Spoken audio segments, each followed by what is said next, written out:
the inevitable COVID-19 conversation, and how can gaming help in these times. So we've got Rosemary here from Shadowsedge.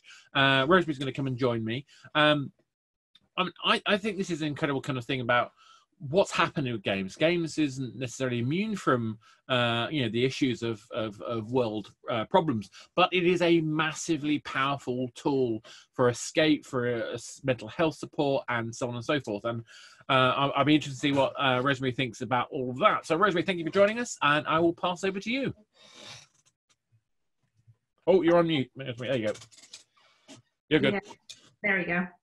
All right, so I'm sharing my screen as well because I'm sharing a little bit of a presentation. I hope that's... Yep, that's coming through. Perfect. Perfect. Let me just put those tools to the side a little bit. There we go. All right. So yeah, as you said, it's an inevitable conversation, right? we weren't thinking actually when we started a game that that's what we would be using it for, but here we are. And so I'm here to talk a little bit about why I'm here, who I am, what we've been doing with our game, putting that in a serious context, and then really show a little bit about what the game does so that I can then explain how we pivoted towards COVID as that started happening, and then some lessons learned from that process, because this was a very short notice thing that happened. Obviously, the world went quickly, and we had to just basically adapt, which is, that's me after the first couple of weeks of COVID. Not that I had any virus, but just because of the workload. So I have a classical training, a classic background in tech. So anything from, help desk to outsourcing, etc., in various small and large companies like Microsoft, IBM, etc. Until I decided to join a little startup that did gamify things like urban development. And so city planning, the topic smart city, if somebody's heard that, where you look at how can you make the cities of the future better for people. And I believe, the ladies before me mentioned some of the more simple stuff with toothbrushes, but there's a whole bunch more, of course, that you could gamify also in a city, where we could simulate how a city runs and try to, in the simulation already, iron out all of the kinks and all of the mistakes that we do when we're building a city.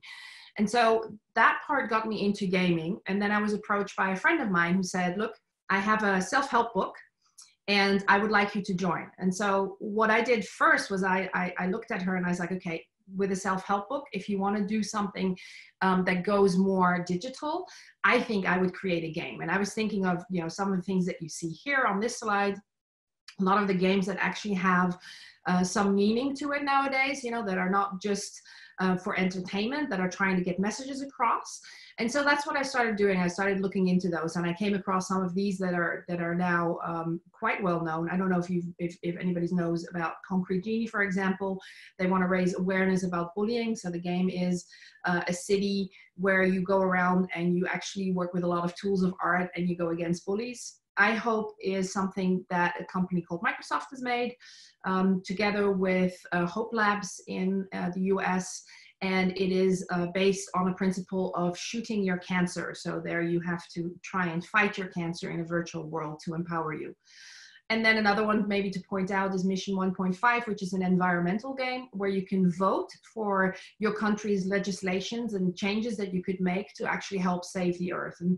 And apart from that, obviously, there's like the mainstream games like you see here in World of Warcraft or Zelda that also have scenes integrated to raise awareness about certain topics like suicide, or with World of Warcraft on the left, it's diabetes, for example, or loneliness or anxiety. And that's just a trend that we see much more. And so that's what we wanted to do with Shadowsedge. With Shadowsedge, the goal is to help people become more emotionally resilient. So to build emotional strength. And so what we did is we took the advice from psychologists. We based the game on narrative therapy and looked at, what could we do? What helps really if you have anxiety or depression? Specifically, we were looking into people that have chronic illnesses, that are seriously ill, and that really have, extreme hardships that they're going through. And so we started working with both psychologists, but also with teens and young adults that actually had issues like cancer, Lyme disease, diabetes, amputations, you name it, like really serious stuff. And looked at how could we make a tool that works as a digital therapeutic, but also is fun. And that's sort of where we then nailed down really we wanted to go with gaming. We hired a fantastic gaming studio because we're not a gaming studio. We are a nonprofit organization, and we want to bring free self-help content to young people that need it. And so we hired a fantastic gaming studio in the Netherlands called Little Chicken Game Company, and they worked with us and were really good with working with teens and with young adults in their studio to make all of this happen. So what we did was really try to figure out how can we impact the emotional health of young people. And to do that, and I'll talk a little bit about what the game actually is, but to do that, we really designed from the start a study to look at what do people talk online about when they have serious illnesses. You know, what are they thinking about? What is their stress? What are they anxious about? And then we built a survey together with the e-health department of the Dutch government and a university in the Netherlands that looked at how do you become more resilient and how do we measure that? What is resilience and how do we measure that? And there were 7 factors of resilience that people can measure. Things like proactive coping, optimism, positive self-identity, a more positive outlook on life. All those things, if you can manage to have those, that will make you stronger to face whatever comes your way. And so we had 7 of those factors, and then we built a study around it where we had a baseline and an end survey. And we had young players play for 6 weeks, 3 times a week for 20 minutes. And this is some of the outcomes that you see there. So we've got tons of Google reviews and App Store reviews as well. One of my favorite ones is where a girl says, yeah, I think the Shadowsedge just helped me find out things about myself that I really didn't know I was capable of. So it made me stronger because I can face things better. And we found that with the results, people became more inspired, more empathetic, and also more connected, and they were less afraid to be real and authentic. And that's I think, something that was really good for us. Specifically because in 6 weeks, if you do that allotted amount of time, generally you get about halfway through the game. So the more positive content is actually later in the game as you start leveling up. So what is Shadowsedge? Well, Shadowsedge is a tool where it's a game where you enter a city and the city has been hit by a storm. And that's what it looks like on the left. You can see everything's sort of out of whack. It's dark, it's dreary. And what you have to do is 2 things. You have to find the pages of a missing journal and answer the therapeutic questions that are on there. Those are much like you would get in and around therapy or in a self-help book, if you will. They're questions about self-esteem, questions about life, questions about what you're going through, friendships, all those types of stuff. And those are all mapped onto the psychological journey that you go through when something harsh happens to you in your life, where at first you may feel like your life has been disrupted, you may be angry about that.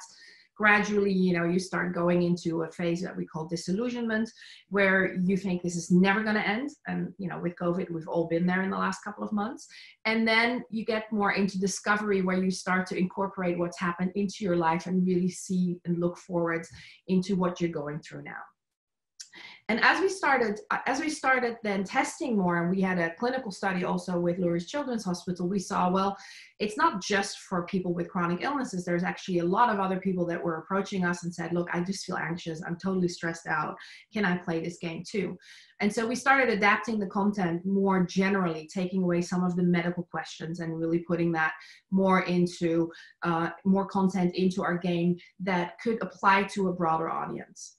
And as COVID hit in March, suddenly we started seeing people that online and giving us reviews saying, I'm really glad I found this game now because it's a hard time. I feel isolated. We started seeing drawings, and that's the second part. I forgot about that, sorry. The second part that you do is, besides journaling, is you create graffiti and you make your city beautiful again by arts that you can also share in the game with others. And so we started seeing things popping up in the game and around the game with COVID related, as you can see here. People were drawing things related to COVID and sharing that in our community. And we decided that we wanted to actually adhere to that. The other thing that we noticed was that people were coming back to us and saying, you know what, this game looks exactly like the real life with COVID. And so as you can see here, this is the first phase in the game on the right, which is disruption. And on the left side, obviously, Las Vegas has been disrupted. Again, here, this is from the second phase, which is disillusionment, which is where there's, in our game, there's dust, not snow, settling on the situation of your life. But you can see that there's a lot of similarities with closed shops, empty streets, everybody left. Because in Shadowsedge, a storm hit and everybody left, and you're basically there to save the city with your work on yourself. And this then is the last phase we call discovery. So again, a very similar outlook as we have here in real life nowadays. And so we thought, well, if that is happening, what can we do to help? And so we reached out to, again, our partners that we have, like Starlight and others, and said, okay, can you send some people our way? And we started reaching out in the game, in the onboarding community, and asking, okay, who wants us help to figure out how we can make this game more suitable for what's going on now in your world? And so we came up with a bunch of extra features. We had additional missions put into the game that really related to the current situation. In the game, there is this tool we call Shadowgram, which is like an Instagram in the game, and it's a community. And basically, you can take a picture of your world that you created, not of the journal, that's private, but you can take a picture of the graffiti you create, and then you can share that with other players in the game. And that was really very basic and very much a push situation where other people could just see what you were doing. And so with COVID happening, we saw that there is a much bigger need because of the isolation and the frustration that the teens had to really connect with others. And so we've built out Shadowgram, as you can see on the left. We've built out Shadowgram further to really incorporate like challenges that they could do, things that we ask them to draw about what's happening in the world and then post to others. We also made sure that we had more rewards and more stickers and more graffiti stuff that really they could use to express their frustration of what they're going through. We also set up like a social media calendar that was quite different. So we really revamped all of our communication with the kids. And as you can see on the right, one of the missions that we have in there, for example, is to do a photo hunt where we ask people to do something very specific. Like here in this case, it's imagining what COVID would look like as a monster and then draw that and share that with others. And so we also wanted to give people more of a way to give feedback within the game and to also comment on things as well. So apart from a development cycle, which then went very quickly in sprints of like 1 week before we then published additional features, and then working with the teens directly to really make sure that we were implementing the things that they needed at that time. We also worked with psychologists to make missions and challenges in the game that really would help people in the situation they were in. And then we started seeing also that players from the game, I mean, we had quite an increase in downloads as well. And so we saw players from the game also really connecting more with us on social media and asking us for more, young people related content. And so within the space of about 6 weeks, not only did we redevelop our game a little bit, but we also completely revamped our social media and how we handle the communication with teens outside of the game. So we had a different type of look and feel, but also we upped like quarantine edition Q&As where young people could ask us anything that they wanted. We also worked with partnership organizations like Lonely Whale and Starlight Foundation to come up with tips and tricks that we could do. On the right hand, you see, for example, that is a different format. That's not for social media, but that's actually a billboard that we can publish in the game. So around the game, we have these billboards set up now where we can give public information and we can advertise certain topics. And on the bottom left here, you see that we also started running free webinars for teens, but also webinars for parents to really help them cope with specifically this situation. And the unique thing, I think, because our game was built with psychologists for young people that have emotional stress, anxiety in dire situations, I think what made it really unique for us was that we were able to pivot that quite quickly because we had the psychologists already on board to really make sure that what we were doing is the right thing and was helping the teens. And so we started seeing really cool results. So these are some of the things that the teens made in the game, in Shadowgram. And on the left, the two, those are in response to our challenge of drawing Corona as a monster, for example. And we also saw more positive messages coming up again after, you know, a couple of weeks of really doing this, which we thought was really rewarding. So what are the outcomes of this? I mean, we had basically from mid-March until about mid-May, it took us to pivot, to really turn things around. As I said, we did weekly sprints with an upload to the app stores on a weekly basis, just releasing a few features at the time. That really helped get a bond with the players as well. We were able to confirm that young people do really want to express themselves, and there is a need for this kind of community where it's safe and where people feel they can express anything, and where people, specifically young people of any kind, can join. So we've seen an increase not only in downloads, but we've also seen an increase in people that play quite longer and that want to help others, that really come with encouraging messages and inspiring messages. We've also seen that the importance to really stay current if you have a game, to really stay with your audience and go where your audience goes. And so we've gone pretty much through stages asking people within the game, on the billboards, you know, please vote. What are the kind of things you want to see here? What are the challenges? We've asked people, you know, to come up with missions. We ran a game jam for young people to help us really come up with the content that they needed to know, because it's all about them. This is meant to be an emotional support tool for them, for the players. And so we really wanted to make sure that we continue to work with the players directly to make it for them. We've also seen that it's more about the content. We haven't changed the story of the game with Shadowsedge as being a city that has been hit by a storm, because there's metaphors enough in there, you know, that fit with what the world is going through at the moment. It's more about really making sure that the content that you do deliver is really what your players want, and that requires a lot of communication with your players, and that's what we've done a lot. Consequently, our playtime went up, which is great. We really have people engage longer. We started seeing people who play the game really all the way through. And we've also seen that there's more writing and definitely more sharing with other people. So people are now, our players are now trying to share with others, to keep things going, to really make sure that others benefit from what they have to say and that there's an interest. We've also had a lot of media interest because of what we're doing, and we've seen that that makes absolutely no difference for our tools. While we had a few more impressions every time we had an interview, a TV interview or whatever, it does nothing for the download. And I think one of the things that we did at the beginning of the game is we really tried to push this game through psychologists, through healthcare professionals, and through parents. And what we're seeing and what we're validating here, I suppose, in this time for us, is a good learning that we need to talk to the teens directly and to the young people that are playing our games. And they're not going to accept a self-help tool if it comes pressured from, for example, their parents, especially not when they're confined, when they're frustrated anyways. A lot of them are frustrated with their parents, and that's something that they will write in the game. And therefore, you know, that's not necessarily something they will accept from their parents and from their surrounding.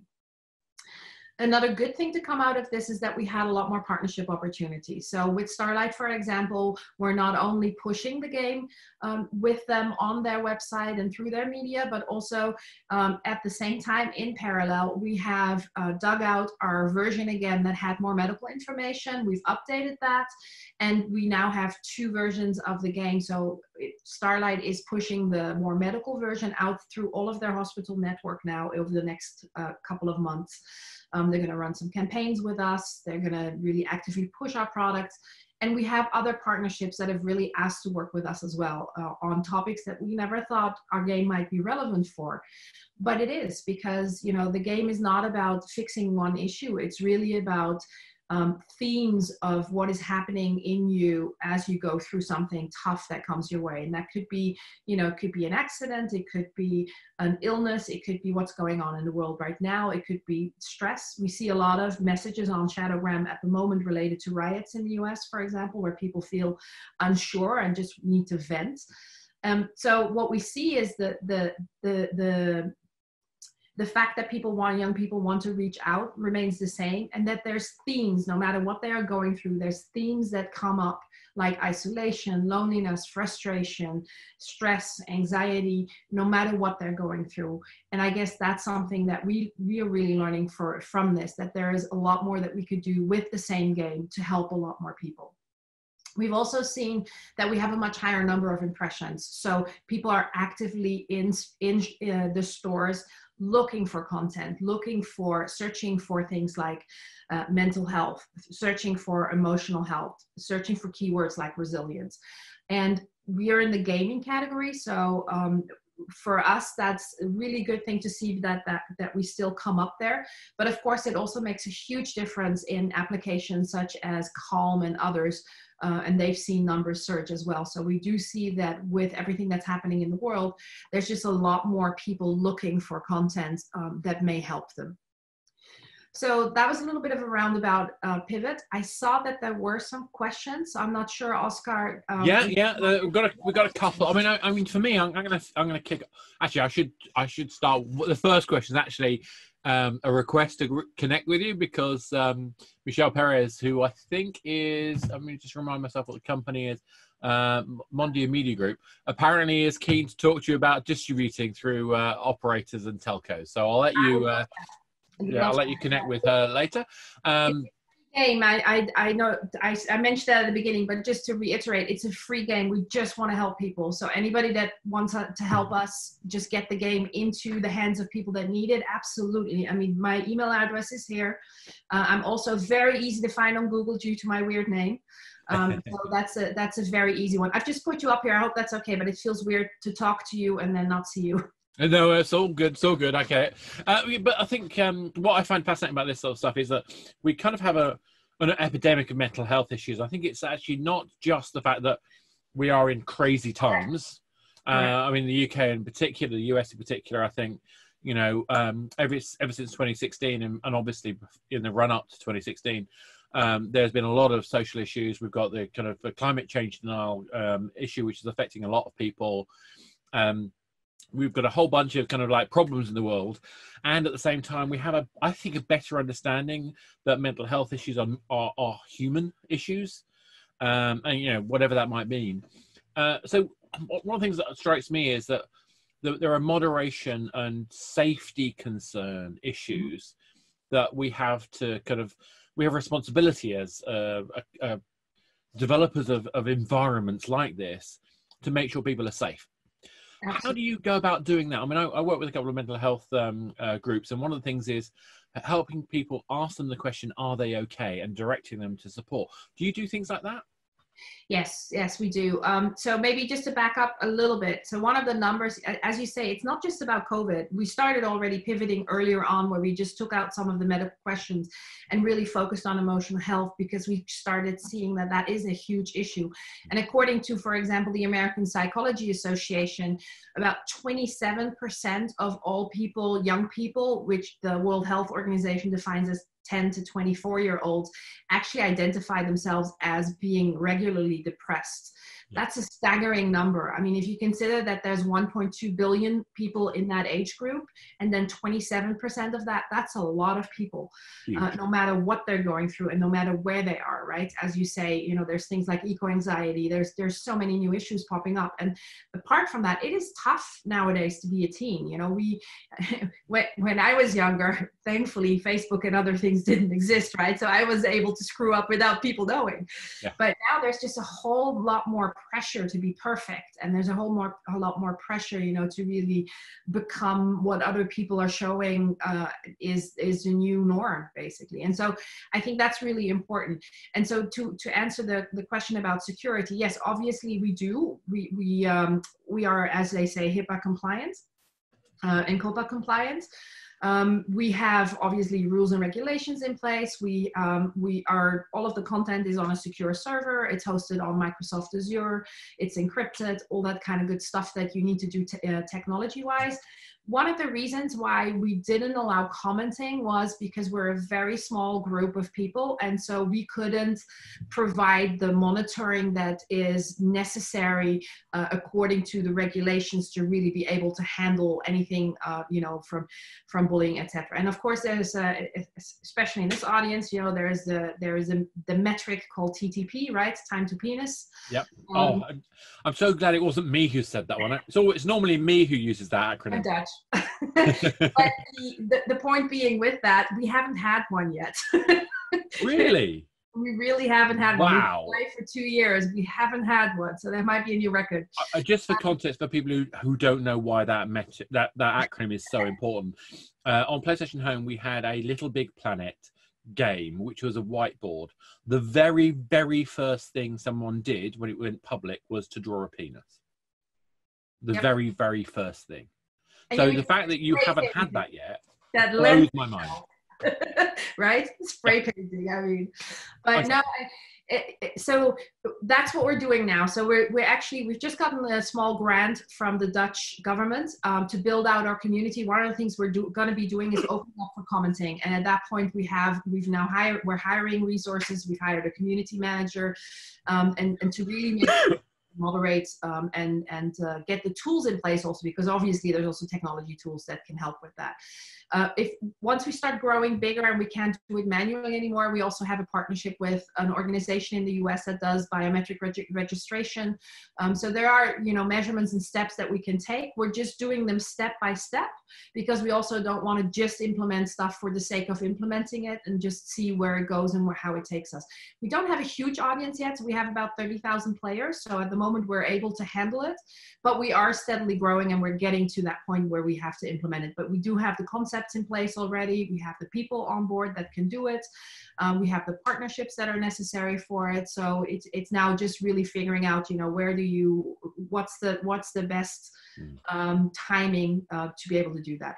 The other thing maybe to mention is we do have a process in place if something, you know, comes up. So like, for example, we had one issue, which is actually also kind of funny. We had one issue where I got a call from one of our people in the team late night, and she's like, I think we have an issue. There might be somebody that's suicidal. And we went and looked, and, you know, and obviously we can, as you say, we can send out a notice, you know, with the resources. We have resource lists, we know numbers in different countries. Of course, we work with psychologists, so we can offer them for them to have a session with a psychologist, a short talk. So, and obviously we have the helplines on our website, so we can point them to that. And so as I'm like looking into, okay, so how do we prepare that? I'm like, I think I know this username. It turned out to be our founder. And she had it was not suicidal at all. She meant something like, you know, now the door finally, you know, I'm going through that last door, and she really meant like, I'm doing fine now. But yeah. Oh, wow. That just shows you how important it is to context is everything, isn't it? And we do have that. So one of the things that we always do when there's a message, like last week, there was a message about the riots, and it just broke my heart. And so all of our team actually created something in spray paint. And trust me, what I create is not pretty. So, you know, they must be very happy that I do it, because I'm terrible at it. But we all create like a nice message then for that person and say, look, hang in there. There's comments we can give, like you know, like here's a hug, and this hits home, and I'm so sorry about it. So there's comments we can give, just canned positive comments. And then also we do reach out via email and just check in and say, look, we've noticed you've posted something that's a little bit dark. Is it okay? You know, let us know. And then just, you know, send back an emoji if a thumbs up or middle thumb or down, you know, just so we know, basically. That's interesting. The next thing, so Sai has asked, did you try to add video chat? And I'm interested to see if that's something you've looked at. No. There's a couple of things where with psychologists we decided to not do, which seem obvious. One is give them an avatar. right? Seems obvious. It's a nice thing to reward people. They can buy stuff for the avatar or whatever. Well, first of all, we're a free game, but still they could get additional stuff. But we decided not to do that because there's the psychology of making yourself look different and better than you feel. And we really want people to be able to be authentic. And so therefore a first world sort of vision seemed better. And for similar reasons, we didn't want to do video chat. It's a little bit more anonymous if you can just paint something in the game and if you can give comments rather than having to go on a video, because there immediately the pressure comes up a little bit again to just look nice, right? And to sit better and to I mean, somebody that, for example, really feels depressed is probably not going to go on a video chat. But those are the people we really want to reach. And so for now, unless the kid, and we do tests, by the way, we regularly, we have play tests every 2 weeks. And we have like a group of 250 kids that I call them kids, but they're 16 to 24-year-olds that are helping us continuously on the game. Those are the first ones that we reach out to with surveys. You know, we check in every month with them and ask those types of things like, hey, these and these features, you know, still the same feeling or has it changed?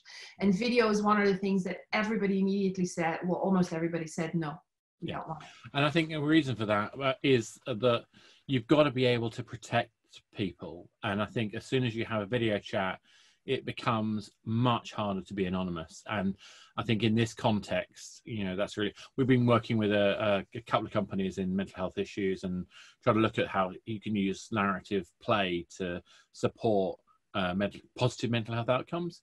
And again, time and time again, that sense of security and, you know, protecting your identity so that you can be open and honest and that you can engage with other people who are going through related or similar problems in a context that's looked after by professionals. I think they're really key factors. Yeah, and I agree. And I think, you know, the game takes you through the process of healing, right? So it goes from disruption to disillusionment to discovery. All along the way, there's different areas in the city that are mapped to the questions that could fit that area. So we have central, which is the central role your issue takes in your life. We have downtown, which is your inner self. You'll find questions about self-confidence there and about your strength and your character. Park is your meditative self. So there's questions there that are more about, you know, emotional wellness and well-being and mindfulness. And then commercial is a district where we ask more questions about how you portray yourself to others, how others perceive you and how that might change over time. And I think getting them through those metaphors and really having them, you know, connect with the guardians, the characters in the game that are then in that stage and behave like they're in that stage, right? And sort of play back what teens would do in that phase and in that stage. I think that's more powerful than just seeing somebody else. There's so many video tools out there, and I agree with what you say, and our psychologists that work with us agree as well. We want to make sure that they feel like they can say anything and it's okay. They're not judged. There is so much more I want to ask you. There are questions about if you're free, how do you monetize, all that kind of stuff. Sadly, we're out of time. Donations. So donations. It has to be done. Thank you, Rosemary. That was amazing. And I think it's really great what you guys